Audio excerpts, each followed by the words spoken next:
It's June 05, paper 2, question number 5. A bag contained 5 red and blue, 2 blue beads. Chris took 3 beads at random without replacement. So the first important letter here, word here is without replacement, right?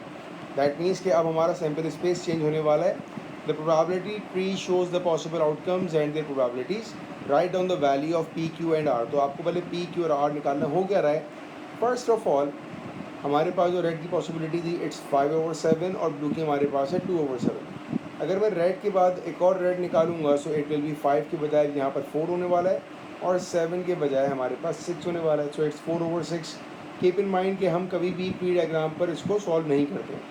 अगर मैं एक और red निकालूंगा so it will be 4 से एक और कम होगा, it will be 3 और 6 से एक और कम होगा so it will be 5. But red का कोई भी इन्फ्लुएंस ब्लू पर नहीं आएगा. अगर यहाँ पर आपके पास ब्लू 2 हैं तो हमारे पास यहाँ पर भी ब्लू 2 होंगे. ठीक है. ब्लू के बाद मैं रेड निकालूंगा तो कोई फ़र्क नहीं आएगा. अगर यहाँ पर रेड 4 हैं तो यहाँ पर भी रेड 4 ही होंगे. लेकिन ब्लू के बाद अगर एक और ब्लू निकालूंगा तो 2 से मतलब ये हो जाएगा 1 और 6 का हो जाएगा हमारे पास 5, राइट. अगर पहली बॉल मैंने ब्लू निकाली, पहली बीट क्रिस ने ब्लू निकाली सो इट्स 2/7. ब्लू का कोई भी इम्पैक्ट रेड पर नहीं आएगा. तो रेड अगर शुरू में 5 थे तो यहाँ पर भी 5 ही होंगे. बट ब्लू का इम्पैक्ट ब्लू पर आने वाला है. ठीक है. 2/7 के बजाय इट विल बी 1/6. ब्लू के बाद मैं एक और ब्लू नहीं निकाल सकता क्योंकि मेरे पास यहाँ पर पॉसिबिलिटी 1/6 है. तो इसका मतलब ये हुआ कि ब्लू के बाद एक और ब्लू नहीं आएगी तो आर की वैल्यू हो गई हमारे पास 0. ब्लू का कोई इम्पैक्ट रेड पर नहीं आने वाला. ठीक है. अगर रेड यहाँ पर 5 है तो यहाँ पर भी 5 ही रहेगा लेकिन सैम्पल स्पेस चेंज होगा. So Q is equals to 5/5 and that is equals to 1. Similarly red का कोई इम्पैक्ट ब्लू पर नहीं आएगा.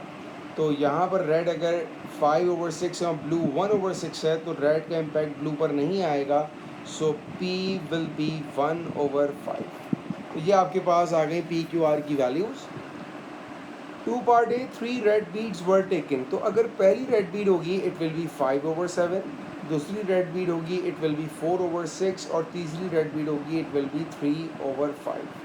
सिंप्लीफाई किया, 3 1s are 3, 3 2s are 6, 2 1s, 2 2s are 4, 5 and 5 cancel.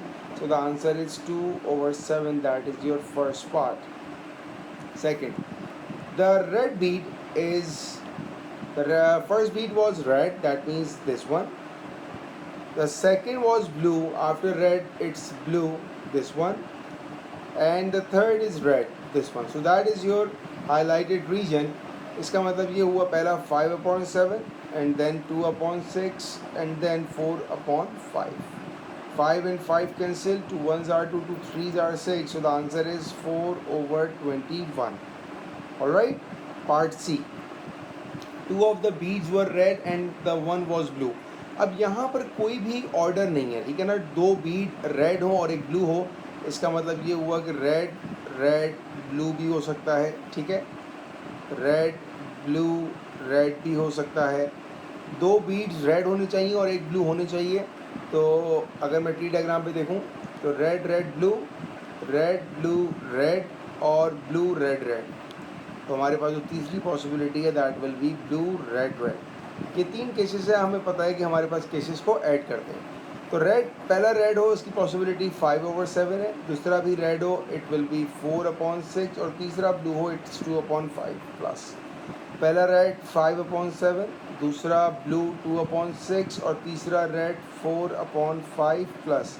पहला ब्लू 2/7, दूसरा रेड 5/6 और तीसरा रेड 4/5. अभी मैं किसी को सिंप्लीफाई नहीं करूँगा क्योंकि सबके डिनोमिनेटर मेरे पास सेम हैं, दैट इज 765. न्यूमरेटर सॉल्व करते हैं तो 5 4s are 20, 22s are 40.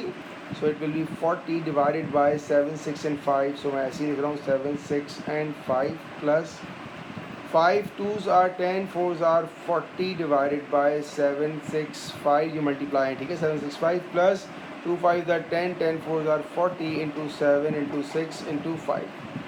Simplify किया तो 40 40 40 that will be 120 divided by 7 into 6 into 5. अब हम सिंप्लीफाई कर सकते हैं.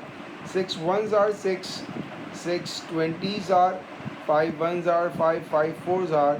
So final answer of last part is 4/7.